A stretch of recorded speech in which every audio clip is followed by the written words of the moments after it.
Huwag mo akong husgahan sa kaunti mong kaalaman kasi kilala mo lang ako sa pangalan, hindi sa galawan. Pinanganak akong mahirap, hindi ako pinalad makapagtapos ng pag-aaral kaya binawi ko na lang sa sipag at diskarte sa buhay.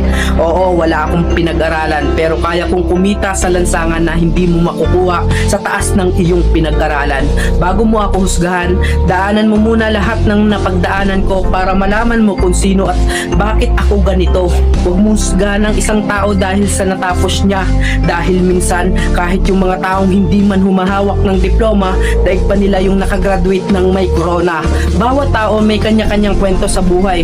Kaya bago mo sila husgahan, alamin mo muna ang kanilang pagkatao at tingnan mo muna ang sarili mo. Baka malala ka pa sa tinitira mo.